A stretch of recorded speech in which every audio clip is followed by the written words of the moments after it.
The president faced some tough questions about Benghazi at today's news conference over at the White House. Questions that he didn't seem to have all the answers for. Our chief congressional correspondent, Dana Bash, is joining us with this part of the story. At one point, the president said he needs to get some more information. That's right. You know, there are a few issues, as you know, that rile up the Republican base more than questions about whether the Obama administration engaged in a cover-up about what happened in and around last fall's deadly attack on the U.S. consulate in Benghazi. Now, House Republicans are investigating, and they say the State Department is effectively blocking officials there from testifying. The president, as you said, was asked about that today. It appeared to be caught flat-footed, but we can explain.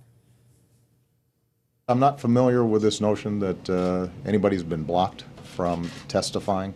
The president may not be familiar, but there's a high-stakes tug-of-war going on between the State Department and House Republican Oversight Chairman Darrell Issa.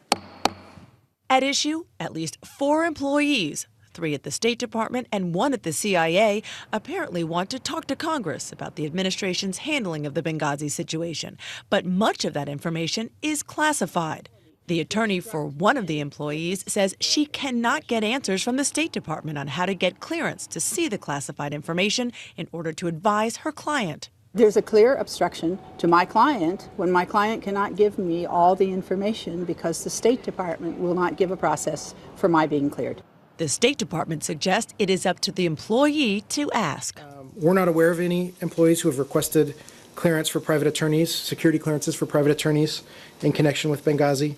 But veteran Republican lawyer Victoria Tunsing argues her client is afraid to ask and shouldn't have to. I have to protect my client, and I'm not going to let my client go to the people in the State Department and expose herself or himself without my being able to be with that person. And if I'm not cleared, I can't be with that person. So it's a chicken or an egg? It's a chicken or an egg, and the State Department's playing games with that kind of language.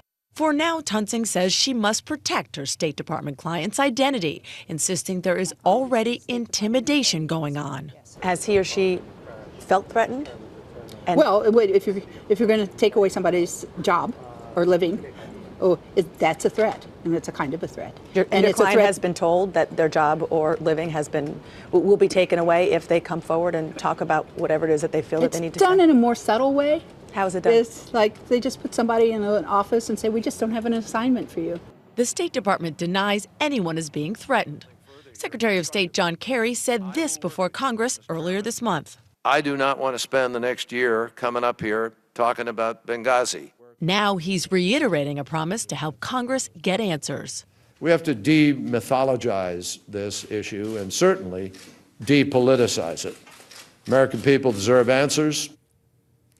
Now, the House Oversight Chairman Darrell Issa plans to hold public hearings in the next few weeks, and he's hoping to have one or more of these employees, who he calls whistleblowers, come and testify. And Tunsing told me her State Department employee client wants to testify, but says that won't happen unless she, as the lawyer, can fully advise her client. And of course, she says that includes advise about classified information that she just doesn't have access to. Because there are ways that lawyers can get the classified background checks in order to represent these kinds of clients. That's exactly right. And what she said to me today is that she just wants to know what the process is. She says she's relying on the House Republican Chairman Darrell Issa to get that information. And he says that he has not gotten answers from several letters that he sent to the State Department asking for the process. She's a former official of the Justice Department, so I assume she would get that classification. All right, thanks very much, Thank you. Dana, for that report.